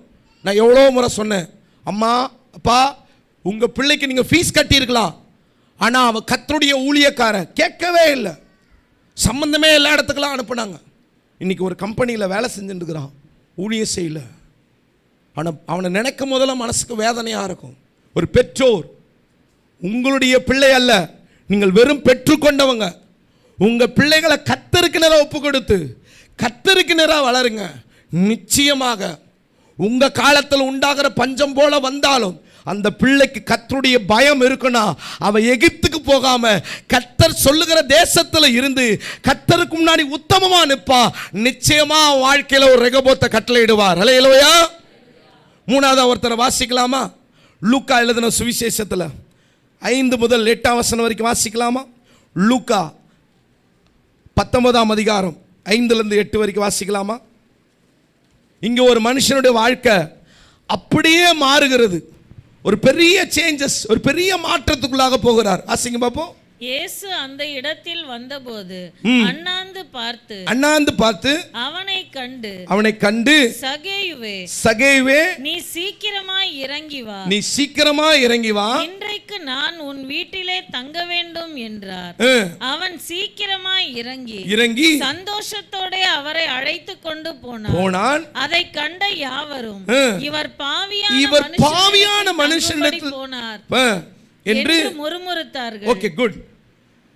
உண்மையாவே நான் வேதத்தில் பார்த்த மனிதர்ல ரொம்ப வித்தியாசமான மனிதர்ல இவர் ஒருவர். ஏன்னா அப்பவே மாற்றம். சொல்லுங்க, அப்பவே சொல்லுங்க, சத்தமா சொல்லுங்க, அப்பவே மாற்றம். ஏன்னா இந்த மாற்றம் இன்ன வரைக்கும் நான் பெரிய பெரிய பாஸ்டர்ஸ்ட கூட நான் பார்த்தது கிடையாது. சீரியஸ்ல ஐம் சே திஸ். பிரசங்கம் இல்லைங்க, பெரிய பிரசங்கம் மீட்டிங்ல இல்லைங்க. மரத்தாண்ட வந்தாரு, சகேவை அண்ணாந்து பார்த்தார். சகேவே கீழே இறங்கி வா, நான் இன்னைக்கு உன் வீட்டுக்கு வரணும். அவ்வளோதான், கதை முடிஞ்சு போச்சு. ஜஸ்ட் அ வேர்டு, ஒரே ஒரு வார்த்தை. சகேவி இயேசுவை பற்றி கேள்விப்பட்டிருந்தார். இயேசுவை பார்க்க ஆவலா இருந்தார். அவர் போகிற வழியில் முன்னாடி போய் அந்த மரத்து மேலே ஏறி நின்று இவருக்குள்ளதான் இருந்தபடினாலும் பார்க்க ஆசைப்படுறார். கூட்டத்து மத்தியில் எப்படி அவரை பார்க்கறது? கூட்டத்து மத்தியில் போக ஒரு பக்கம் அச்சம். ஏன்னா அவ்வளோ அவரை பற்றின விமர்சனங்கள் அவ்வளோ இதுவாக இருக்குது. ஆனால் அந்த சகேவை பார்த்து அண்ணாந்து பார்த்து ஆண்டு சொல்ற, நீ இறங்கி வா, நான் இன்னைக்கு உன் வீட்டுக்கு வரணும். சுற்றி இருக்க ஜனங்களாம் சொல்கிறேன், இவர் என்ன பாவியான மனுஷங்கிட்ட போகிறாரு? அருமையான தேவனுடைய பிள்ளைகளே, எல்லார் வாழ்க்கையிலையும் அப்ஸ் அண்ட் டவுன் இருக்கும், நிறை குறை இருக்கும். யாருமே பர்ஃபெக்ட் கிடையாது. We call to be a perfect. இங்கே யாருமே 22 கேரட் தங்கம், என்கிட்ட தப்பே கிடையாது, என்கிட்ட குறையே கிடையாது, அப்படி யாரும் சொல்ல முடியாது. Everybody we have a problems. எல்லார்ட்டையும் பிரச்சனை இருக்குது, கோபம், எரிச்சல், சண்டை, எக்ஸட்ரா எக்ஸட்ரா எல்லாம் இருக்குது. பட் அப்படியே வாழக்கூடாது, கொஞ்சமாச்சு மாறணும். சகேவை பாருங்க, ஒன்றுமே இல்லை, கீழே இறங்கி வாப்பா, உன் வீட்டுக்கு வரணும். இந்த ஜனங்கள்லாம் முறுமுறுத்தனே. சகேவை என்ன சொல்றாரு? வாசிங்க பார்ப்போம். சகேயும் நின்று கர்த்தரை நோக்கி, ஆண்டவரே, என் ஆஸ்திகளில் பாதியை ஏழைகளுக்கு கொடுக்கிறேன். நான் ஒருவனிடத்தில் எதையாகிலும் அநியாயமாய் வாங்கினது உண்டானால் நாளத்தனையாக திரும்ப செலுத்துகிறேன் என்றார். ஒரு ஜோரான கைதட்டி ஆண்டவர் நன்றி சொல்லலாமா? இதுதாங்க சேஞ்சஸ். எங்க அங்கிள் அடிக்கடி சொல்லுவாரு, ஜக்கப்ப இந்த இருதயம் ரட்சிக்கப்படும், இந்த மணிப்பஸ் ரட்சிக்கப்படாது. எது ரட்சிக்கப்படாத? என்ன எல்லாரும் மூஞ்சி மாறுத? சத்தமா சொல்லுங்க, எது ரட்சிக்கப்படுமா? இருதயம் ரட்சிக்கப்படும். இயேசுவே, நான் ஒரு பாவியான மனுஷன் வாங்க. ஆனா எது ரட்சிக்கப்படாது? இது மனம் திரும்பாது. இதுல தான் விஷயமே இருக்குது. ஏன்னா உங்கள் பொக்கிஷம் எங்கே இருக்குதோ, நீங்க யாரும் மணிப்பர்ஸை தொலைச்சதில்லைன்னு நினைக்கிறேன். மணிப்பர்ஸை தொலைச்சி தேடினவங்கள கை தூக்குங்க. தேடின நாள் ஞாபகம் இருக்குன்னு நினைக்கிறேன். நான் ஒரு முறை ஒரு ஃபோனை தொலைச்சிட்டேன். ஒரு ஊழியத்துக்கு கிளம்பி போகிறேன். அப்போ ஆட்டோ பிடிச்சி பஸ்ஸில் போகணும். அப்போ அந்த ஆட்டோவில் ஏறும்போது அவசரத்தில் ஆட்டோ காசு எடுக்கிறதுல மொபைலை வச்சுட்டு பஸ் ஏறிட்டேன். நான் ஏறிட்டு டிக்கெட் எடுக்கும்போது தான் பார்க்குறேன், ஐயோ பர்ஸை காணும், சரி இது மொபைலை காணும். திரும்பி கீழே இறங்கி ஓடி வந்து திரும்பி வீட்டுக்கு வந்து தேடி அப்புறம் பார்த்தா அந்த ஆட்டோக்காரன் கரெக்டாக நான் திரும்ப ரிட்டர்ன் ரோட்டில் நிற்கிறார். சார் நீங்கள் இப்போ தானே சார் உங்களை ஏற்றி விட்டேன். ஆமாங்க, மொபைலை விட்டேங்க. ஒரு வருஷம் வாங்கன்னு சொல்லிட்டு அவர் அடுத்த ஒரு சவாரி ஏற்றணும்னார். அவன் அதுக்குள்ளே அங்கே போயிட்டு மொபைல் கச்சோன்னு ஏற்றுட்டு சிம்மெல்லாம் ஏற்றுட்டான். உடனே இப்போ எங்கள் வண்டியிலேருந்து நீங்கள் மொபைல் எடுத்தீங்களா, அந்த ஒரு ஃபாதர் இது கொடுத்துருங்கன்னு உடனே அவர் ரெண்டுத்தையும் கொடுத்துட்டார். கைத்தட்ட மாட்டீங்களே. ஆனால் எனக்கு ஒரு பாடம் காட்சிது, தம்பி உன் இறுதி என்கிட்ட இருக்குதா மொபைலில் இருக்குதா? ஏன்னா அந்த ஒரு 20 மினிட்ஸில் உண்மையாகவே ஹார்ட் பீட் ஓவராக ஆச்சுது, பயங்கரமாக தேடிச்சு. ஐயோ ஃபோனை காணும். இன்றைக்கி நிறைய பேரோட இறுதியும் இப்படி தான் இருக்குது. சகேவ் அதனால்தான் repentance, மனம் திரும்புதல் அப்படின்றது ஏதோ ரொம்ப நாளா பிரசங்கம் கேட்டு ரொம்ப நாளா நான் அப்படியா இப்படியா இல்ல, இன்றே சொல்லுங்க, சத்தமா சொல்லுங்க, இன்றே ரட்சணிய நாள், இன்னைக்கே மனம் திரும்புதல். ஆமா, இன்னைக்கே இப்பவே நடக்கணும். That is a changes. மாற்றம் என்பது நான் ஏதோ உஜாலாக்கு மாறிட்டேன், நான் ரின்னு சோப்புக்கு மாறிட்டேன், அதை வச்சு தேய்ச்சி அப்புறமா வெளுக்கும், இந்த கதையெல்லாம் கிடையாது. இன்னைக்கே சொல்லுங்க பாபா, அப்படியே பக்கத்தில் கையை பிடிச்சல, இன்னைக்கே திருந்திடுங்களே, கையை பிடிச்ச சொல்லுங்க, இன்னைக்கே திருந்திடுங்க. ஏன்னா நாளைக்கு உயிரோடு இருப்போமா தெரியாது. ஹல்லேலூயா. எங்கள் அம்மா இறந்த போது என் பதட்டெல்லாம் ஒரு பக்கம், அம்மா இறந்துட்டாங்கன்றதை விட அவங்க இயேசுவை ஏற்றுக்கொண்டு பின்வாங்கிட்டாங்க. என்னோட வழியே அதுதான். இப்போ எங்கள் அம்மா எங்கே போயிருப்பாங்க, எல்லாரும் பஞ்சாயத்தில் உட்காந்துருக்காங்க.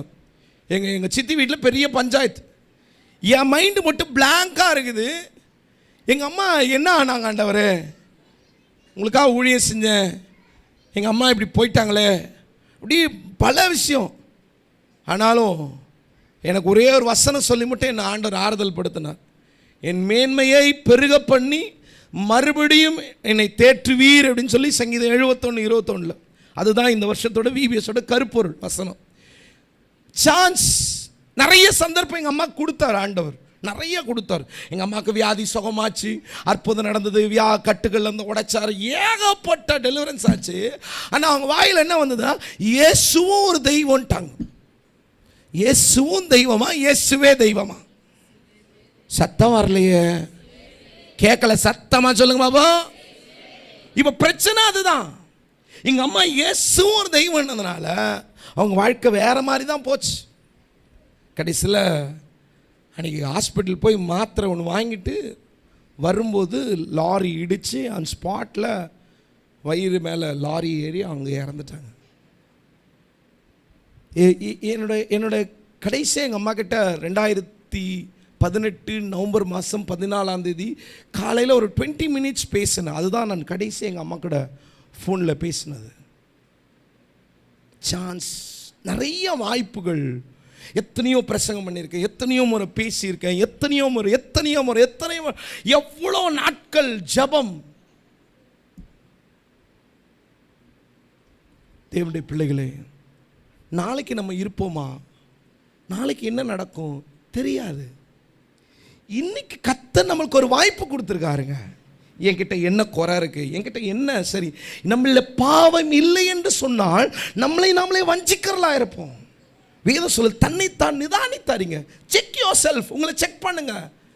எங்க நான் குறையா இருக்கிறேன் ஆண்டவரே, நான் எது என்கிட்ட பிரச்சனை, எது என்கிட்ட ப்ராப்ளம், எது என்னோட இஷ்யூஸ், என்னோட ப்ராப்ளம் எங்க இருக்குது, நான் எங்க என்ன மாத்திக்கணும்.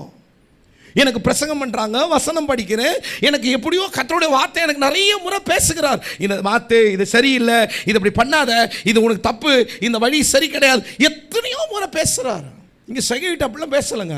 சகை வா, நீங்கள் வீட்டுக்கு வரணும், கதை முடிஞ்சு போச்சு. ஹி இஸ் சோ கில்ட்டியாக இருந்த மனுஷனுக்கு ஒரு பெரிய தெய்வம், இவ்வளோ பெரிய ஆண்டவர் என் வீட்டுக்கு வராரா? சொல்கிறாரு, ஆண்டவர் நாஸ்தியில் பாதியை நான் ஏழை கொடுத்துறேன் ஆண்டவர். யார்கிட்ட நான் அநியாயமாக வந்த நாளத்தினே நான் ரிட்டர்ன் பண்ணுறேன் ஆண்டவர். சான்ஸே கிடையாதுங்க, வாய்ப்பே கிடையாது. அதாங்க மாற்றம். பழையவைகள் ஒழிந்து போயின. ஆண்டவர் சொல்ல, இந்த வீட்டுக்கு இன்னைக்கு ரட்சிப்பு வந்தது. ஆமென், அல்லேலூயா.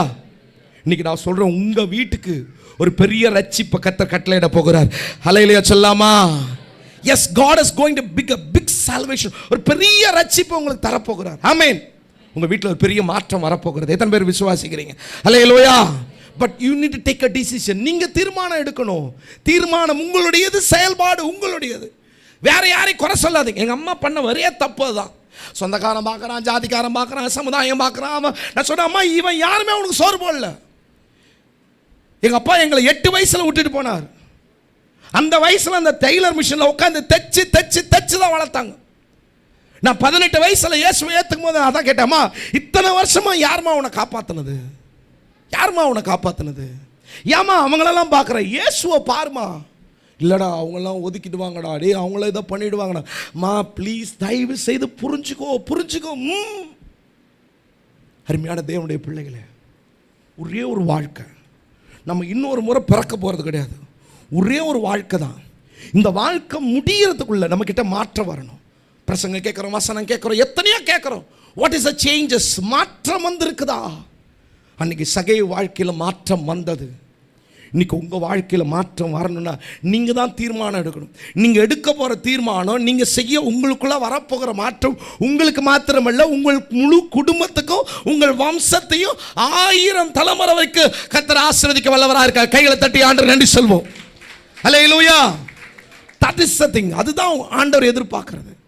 அருமையான தேவனுடைய பிள்ளைகளே, நாம் இப்படி மாறும்போது, நமக்குள்ள மாற்றங்கள் வரும்போது, தேவனுடைய மிகப்பெரிய திட்டம் நம் வாழ்க்கையில் நிறைவேற போகிறது. ஆமென். கடைசியாக ஒரு வசனத்தை படித்து நம்ம முடிக்கலாமா? வாசிக்கலாமா? 1 கொரிந்தியர் புஸ்தகம் 15ஆம் அதிகாரம் 51 வாசிக்கலாமா? 1 கொரிந்தியர் புஸ்தகம் 15ஆம் அதிகாரம் 51 வாசிங்க பார்ப்போம். 1 கொரிந்தியர் 15ஆம் அதிகாரம் 51 இதோ ஒரு ரகசியத்தை உங்களுக்கு அறிவிக்கிறேன். நாம் எல்லாரும் நித்திரை அடைவதில்லை, ஆகிலும் கடைசி எக்காலம் தொனிக்கும் போது ஒரு நிமிஷத்திலே, ஒரு இமை பொழுதிலே நாம் எல்லாரும் மறுரூபமாக்கப்படுவோம். எக்காலம் தொனிக்கும், அப்பொழுது மரித்தோர் அழிவில்லாதவர்களாய் எழுந்திருப்பார்கள், நாமும் மறுரூபமாக்கப்படுவோம். அழி உள்ளதாகிய இது அழியாமையையும், சாவுக்கேதுவாகிய இது சாவாமையையும் தரித்து கொள்ள வேண்டும். அழிவுள்ளதாகிய இது அழியாமையையும், சாவுக்கேதுவாகிய இது சாவாமையையும் தரித்து கொள்ளும்போது மரணம் ஜெயமாக விழுங்கப்பட்டது என்று எழுதியிருக்கிற வார்த்தை நிறைவேறும். மரணமே உன் கூர் எங்கே, பாதாளமே உன் ஜெயம் எங்கே? மரணத்தின் கூர் பாவத்தின் பலன், நியாயப்பிரமாணம். நம்முடைய கர்த்தராகிய இயேசு கிறிஸ்துவினாலே நமக்கு ஜெயம் கொடுக்கிற தேவனுக்கு ஸ்தோத்திரம். சத்தமா ஒரு ஸ்தோத்திரம் சொல்லாமா? ஸ்தோத்திரம். ஹல்லேலூயா. இதுதாங்க கிறிஸ்தவம். கிறிஸ்தவனா இதுதான். யாரை கேட்டாலும் நான் சொல்லுவேன், what is the meaning of Christian? என்னங்க கிறிஸ்தவன்றீங்க? உயிர்த்தெழுதல் தாங்க. ஆமென். இந்த உலகத்தில் வாழ்றதில்ல, நான் மரணத்துக்கு அப்புறமா ஒரு வாழ்க்கை வாழ போகிறேன். ஹல்லேலூயா. வேதம் சொல்லுது, அழிவுள்ளதாக இது விதைக்கப்படும், அழியாமையாக நம்ம தரித்து கொண்ட உயிரோடு அவரோடு முன்னாக காணப்பட போகிற. கைகளை தட்டி ஆண்டவரை நன்றி சொல்லலாமா? ஹல்லேலூயா. அந்த ஒரு நாளுக்காக தான், தருணத்துக்காக தான் நாம் இந்த பூமியில் வாழ்கிறோம். ஆமென். ஏன்னா அதுக்கப்புறம் நித்தியமா அவரோடு வாழ போகிறோம். அப்போ இது நடக்கணும் அப்படின்னா எனக்குள்ள மாற்றங்கள், கிரியைகள் நடக்கணும். ஆமென்.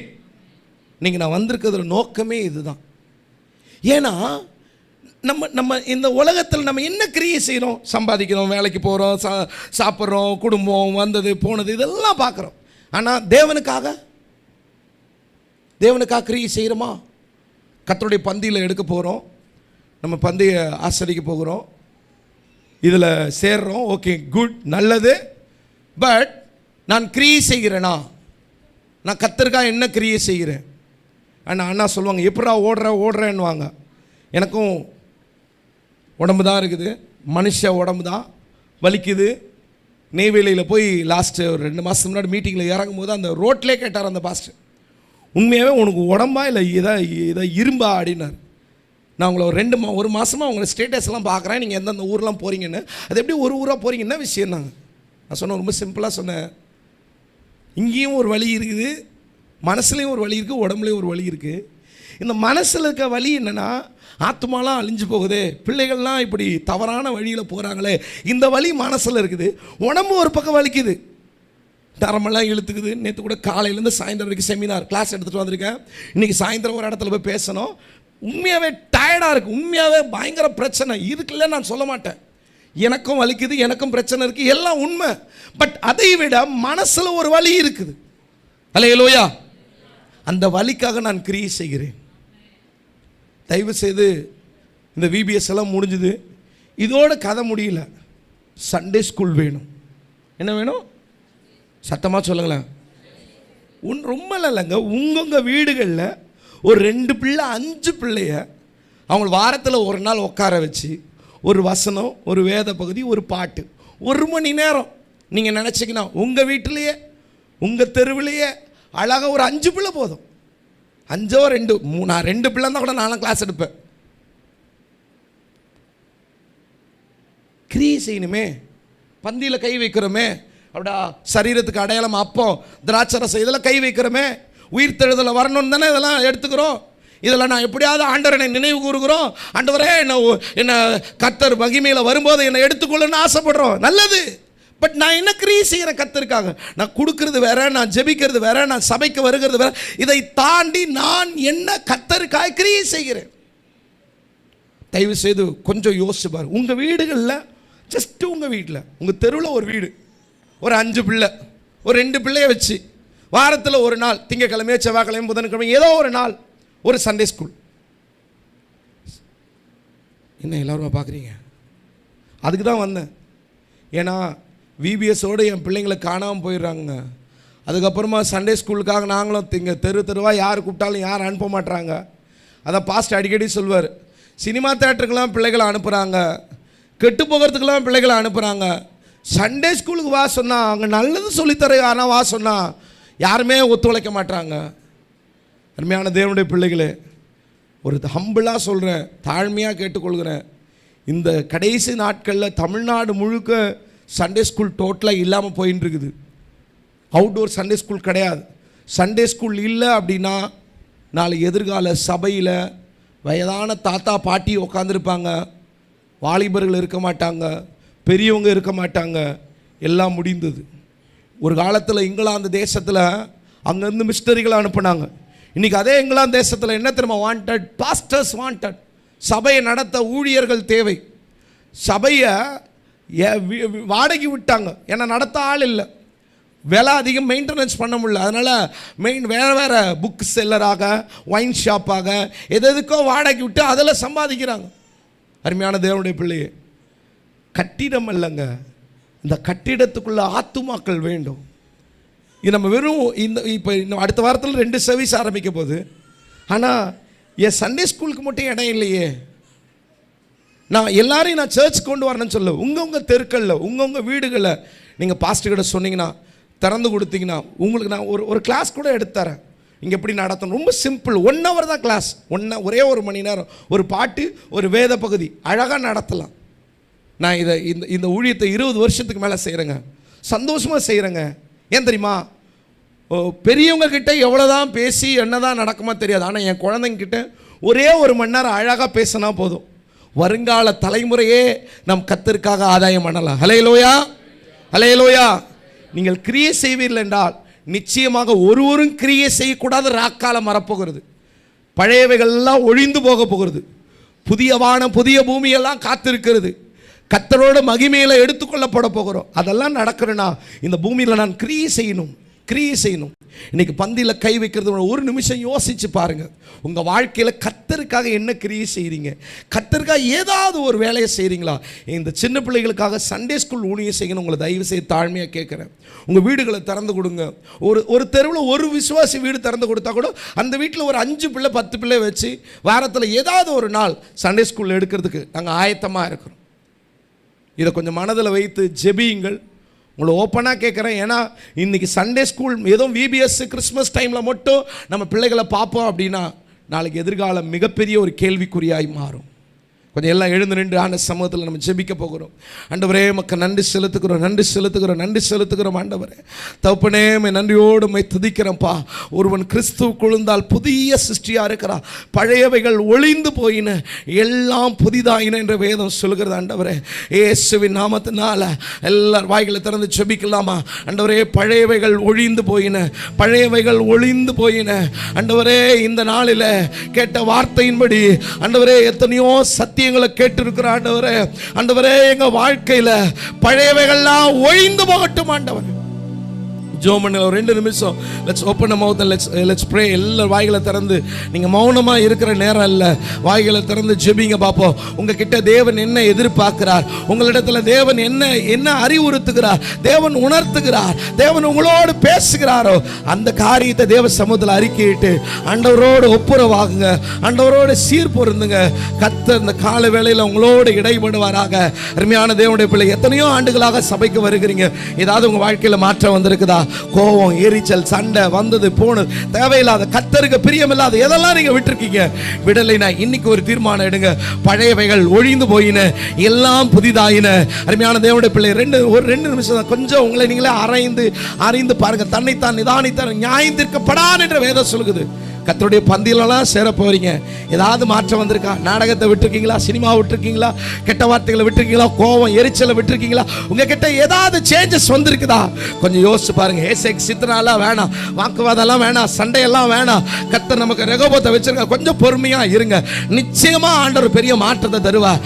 மரத்து மேல நிக்கிற சகைவுக்கு ஒரு மாற்றம் வரும்னா, அருமையான தேவனுடைய பிள்ளை, தேவனுடைய ஆலயத்துல வந்து நிக்கிறீங்க. இன்னைக்கு நீங்க உங்களை ஒப்பு கொடுப்பீங்கன்னா, இன்றே ரட்சணியினால் இன்னைக்கு ரட்சிப்புங்க. இன்னைக்கு உங்க வீட்டுக்கு கர்த்தர் ரட்சிப்புங்க கட்டளையிட போகிறார். உங்க வீடுகளில் அற்புதங்களை செய்ய போகிறார். ஆனா நீங்க எடுக்க போகிற ஒரு தீர்மானம், ஆண்டவரே ஆசியில பாதி ஏழைக்கு கொடுத்தாரு, நீங்க அப்படிலாம் இருக்கணும்னு சொல்லல. உங்களை நீங்க ஆண்டவருக்கு முழுமையா ஒப்பு கொடுங்களேன். சகை ஆஸ்தியே கொடுத்தாருங்க, உங்களை கொடுக்குறீங்களா? கொடுக்குறவங்கள கையை உயர்த்தி ஆண்டிட சொல்லுங்க பாப்போம். உமக்காக நானே ஐயா நான் உயிர் வாழ்கிறேன் ஐயா, இந்த உடலும் உள்ளமெல்லாம் அன்பர் உமக்காக தானே ஐயா. கை வச்சு சொல்லாமா? உமக்காக தானே ஐயா நான் உயிர் வாழ்கிறேன் ஐயா, இந்த உடலும் உள்ளமெல்லாம் அன்பர் உமக்காக தானே ஐயா. எஸ்ப்பா, இங்க சென்னை மாநகர்ல எத்தனையோ குழந்தைங்க இன்னைக்கு தவறான வாழ்க்கைக்கு நேரா போயிட்டு இருக்கிறாங்க. ஆண்டவரே, போதை வஸ்துக்களுக்கு அடிமையா இருக்கிறாங்கப்பா. எங்க சொந்த தெருவிலே பார்க்கிறோம். இதெல்லாம் பார்த்துட்டு கூட மனச கல்லா வச்சுட்டு சிறுவர் ஊழியம் செய்யாம இருந்தா அங்க என்ன செய்ய முடியும்? இதே சாலை கிராமத்துல எத்தனையோ தெருக்களில் பிள்ளைகளுடைய நிலைகளை பார்க்கும் போது எங்களால பேசாம இருக்க முடியல. ஆண்டவரே, எங்களால பேசாம இருக்க முடியல.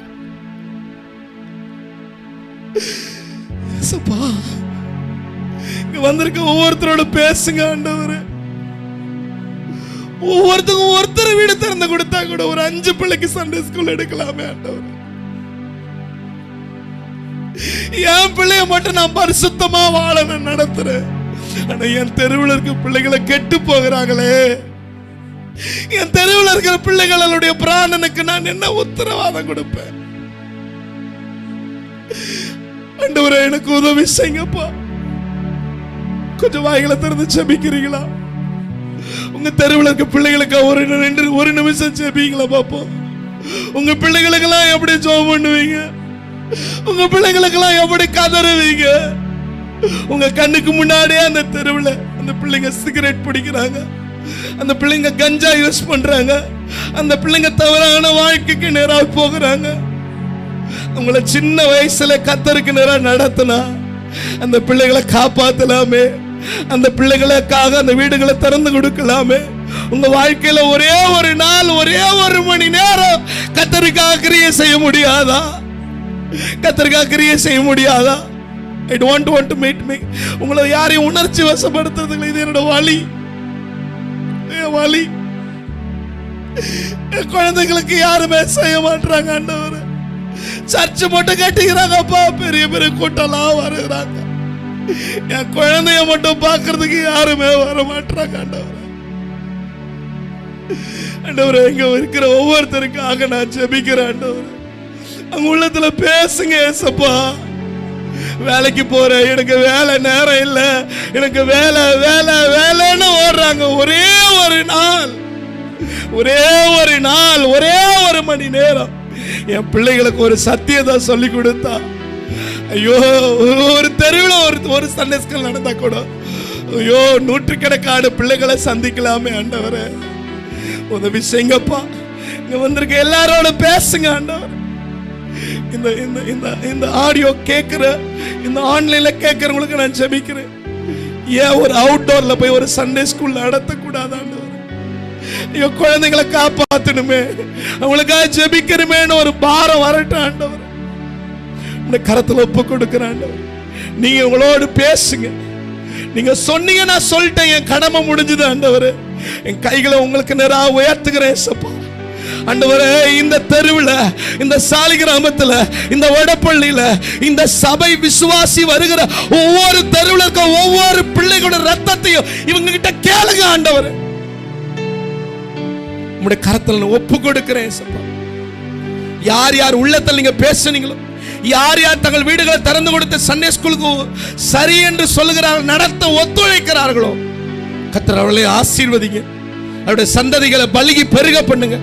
பழையவைகள் ஒழிந்தன, எல்லாம் புதிதாகட்டும் ஆண்டவர். அற்புதம் செய்வீராக. இயேசுவின் நாமத்தில் ஜெபிக்கிறேன் நல்ல பிதாவே.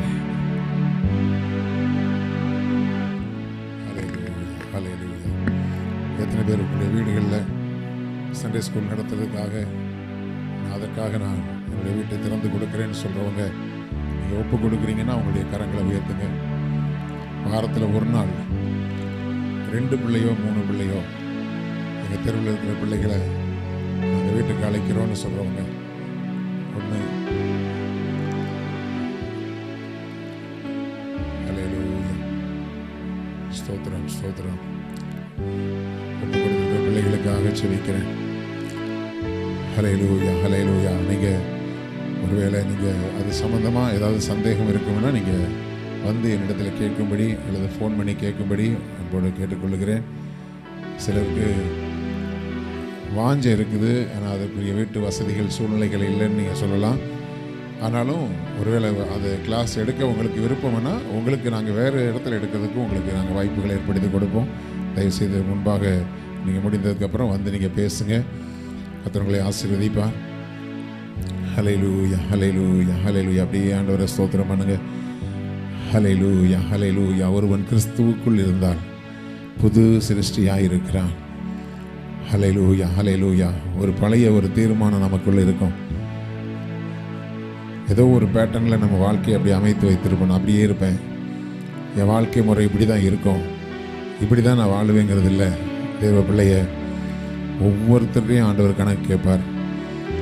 ஹல்லேலூயா ஹல்லேலூயா. ஆண்டவர் என்னை ரட்சித்தார்னு நீ சாட்சி சொல்றிய, ஆண்டவர் எனக்காக மரித்தார் என்று சொல்லி சாட்சி சொல்றிய, உனக்காக மட்டும்தான் மரித்தார் ஆண்டவர். ஹல்லேலூயா ஹல்லேலூயா. ஆண்டவர் எனக்காக மரிச்சார்னு தெரியாமல் இருக்கிற எத்தனை கூட்டங்கள் நம்முடைய தேசத்தில், நம்முடைய தெருவில், நம்முடைய சொந்த பந்தங்களுக்குள்ளே இருக்கிறாங்க. ஹல்லேலூயா ஹல்லேலூயா. ஆண்டவரே, உம்மை அறியாத பெரியவர்களாக இருக்கட்டும் சிறியவர்களாக இருக்கட்டும், ஏதாவது ஒரு விதத்தில் ஆண்டவரே என்னுடைய நாவு உம்முடைய புகழை அறிவிக்க வேண்டுமே ஆண்டவரே. ஹல்லேலூயா ஹல்லேலூயா. கர்த்தருடைய பிள்ளைகளை யார் சுவிசேஷம் அறிவிப்பாங்க தெரியுமா? நான் ரட்சிக்கப்பட்டதனுடைய என்னுடைய ரட்சிப்பின் மேன்மை எனக்கு தெரிந்திருந்தால் மட்டும்தான். இவ்வளவு பெரிதான ரட்சிப்பை குறித்து நமக்கு கவலை இல்லாமல் இருப்போம்னா மற்றவங்களுடைய ரட்சிப்புக்குரிய முக்கியத்துவம் நமக்கு தெரியாது. ஹல்லேலூயா ஹல்லேலூயா ஹல்லேலூயா. ஸ்தோத்திரம் ஸ்தோத்திரம் ஸ்தோத்திரம் ஸ்தோத்திரம். ஹல்லேலூயா. மரணத்துக்கு ஒப்புவிக்கப்பட்டவர்களையும் கொலைக்கு நியமிக்கப்பட்டிருக்கிறவர்களையும் விடுவிக்க கூடுமானால் விடுவி, அதை அறியோம் என்பாயாகில் இருதயங்களில் சோதித்தறிகிறவர் அறியாரோ. தேவனுடைய பிள்ளைய நம்முடைய இருதயத்தை ஆண்டவர் அறிஞ்சிருக்கிறார். ஹல்லேலூயா ஹல்லேலூயா. எந்த ஒரு மரமும் ஒரு விதையில முளைச்சி அதோட வாழ்ந்து மறிக்கிறது இல்லை. அது போகும் பொழுது பல விதைகளை இந்த பூமியில விட்டு செல்கிறது. அதற்கு பின் சந்ததி உருவாவதற்கு ஆயிரக்கணக்கான விதைகளை இந்த பூமியில் அது விட்டு செல்கிறது. தேவ பிள்ளைய, தோட்டக்காரனுக்கு இருக்கிற லாபமே என்ன தெரியுமா? அதற்கு பின்பாகவும் அவன் விவசாயம் செய்து அந்த தோட்டத்தை பெருக பண்ண முடியும் என்பதுதான். ஹல்லேலூயா, ஹல்லேலூயா. தேவனுடைய திராட்சை தோட்டமாக இருக்கிறது தேவனுடைய சபை. இங்கே நற்குல திராட்சை செடியை ஆண்டவர் நட்டி இருக்கிறார். அதிலிருந்து அநேக கனிகள், ஆண்டவர் விரும்புகிற கனிகள் இருக்குமானால் தான். ஹல்லேலூயா. நேசர் தம்முடைய தோட்டங்களில் மேயவும் லீலி புஷ்பங்களை கொய்யும்படியாகவும் நேசர் தம்முடைய தோட்டத்திலே உலாவி கொண்டிருக்கிறார் என்று உன்னத பாட்டில் சொல்லப்பட்டிருக்கிறது. ஹல்லேலூயா. தோட்டங்களிலே ஆண்டவர் மேயவும் என்று சொன்னால் அவருக்கு பிரியமான கனிகளை புசிப்பது மாத்திரமல்ல, லீலி புஷ்பங்களை கொய்து அதிலிருந்து வருகிற வாசனை மற்றவர்களுக்கு பிரயோஜனப்படும்படியாக ஆண்டவர் தோட்டத்திலே உலாவி கொண்டிருக்கிறார். தேவனுடைய திருச்சபையிலே உலாவி கொண்டிருக்கிறார். ஹல்லேலூயா, ஹல்லேலூயா. விதைக்கப்படுகிற விதைகளுக்கு ஏற்ற பலன் கொடுக்கிறதான ஹல்லேலூயா. கடந்த நாட்களில் நம்ம வேதபாட வகுப்பிலே பார்த்தது போல அடிக்கடி தன்மேல் பொழிகிற மலையை குடித்து ஹல்லேலூயா அதற்கேற்ற பலனை கொடுக்கிற நிலம் ஆசீர்வதிக்கப்பட்டது என்று சொல்லி பார்த்தோம். அதற்கு பதிலாக ஹல்லேலூயா முட்செடிகளையும் முள்பூண்டுகளையும் முளைப்பிக்கிற நிலம் சபிக்கப்பட்டது என்று சொல்லப்பட்டிருக்கிறது.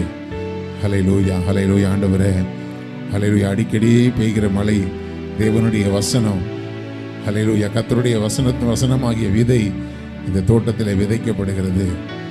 அது யாருக்காகவோ மழை பெய்கிறது, யாருக்காகவோ விதைக்கப்படுகிறது என்று நினைத்தோமானால் இந்த தோட்டத்துக்கும் உங்களுக்கும் பங்கு இல்லை. ஹல்லேலூயா, ஹல்லேலூயா. இந்த தோட்டத்தினுடைய நன்மைகளிலே உங்களுக்கு பங்கு இல்லை. இந்த தோட்டக்காரராகிய இயேசு கிறிஸ்துவுக்கும் உங்களுக்கு பங்கு இல்லை.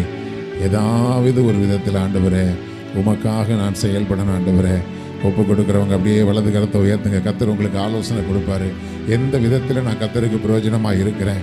ஹல்லேலூயா, ஹல்லேலூயா, ஹல்லேலூயா, ஹல்லேலூயா, ஹல்லேலூயா. உங்களுடைய வலது கரத்தை உயர்த்தி ஆண்டவரே, ஹல்லேலூயா, என்னுடைய வாழ்க்கையில் ஏதாவது ஒரு விதத்தில் உமக்கு பிரயோஜனமாய் என் வாழ்க்கை இருக்கணும் ஆண்டவரே. எனக்காக நீங்கள் ஜீவனை கொடுத்ததுக்கு ஒரு பிரயோஜனம் இருக்கணும் ஆண்டவரே.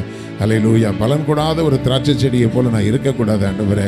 ஹல்லேலூயா. என்னில் கனி கூடாத ஹல்லேலூயா சோதர கொடிகள் எல்லாம் வெட்டி போடப்படும் என்று சொல்லி ஆண்டவர் சொல்லியிருக்கிறாரே. ஹல்லேலூயா. தேவனுடைய பிள்ளைகளே, நல்ல கனி கூடாத மரங்கள் வெட்டுண்டு அக்கினியிலே போடப்படும் என்றெல்லாம் நமக்கு ஆண்டவர் ஹல்லேலூயா சோத்திர ஆலோசனை தான் சொல்லியிருக்கிறார், எச்சரிப்பு கொடுத்திருக்கிறாரே. இவைகள் எல்லாம் நம்முடைய கையில் இருக்கிற வேதத்தில் தானே இந்த வார்த்தைகள் எல்லாம் இருக்கிறது. ஆண்டவரே, எந்த விதத்தில் நான் எப்படியாகிலும் உமக்கு பிரயோஜனமாக இருக்க எனக்கு ஞானத்தை தாங்க, கிருபைகளை தாங்க, அதற்கான ஆலோசனைகளை தாங்க, உமக்கு பிரயோஜனமாய் ஜீவிக்க உதவி செய்யுங்க. ஹல்லேலூயா, ஹல்லேலூயா, ஹல்லேலூயா, ஹல்லேலூயா. ஸ்தோத்திரம். அப்படியே கர்த்தருடைய பந்திக்கு நாம் ஆயத்தமாகவும் தண்ணீரில் மூழ்கி ஞானஸ்நானம் எடுத்து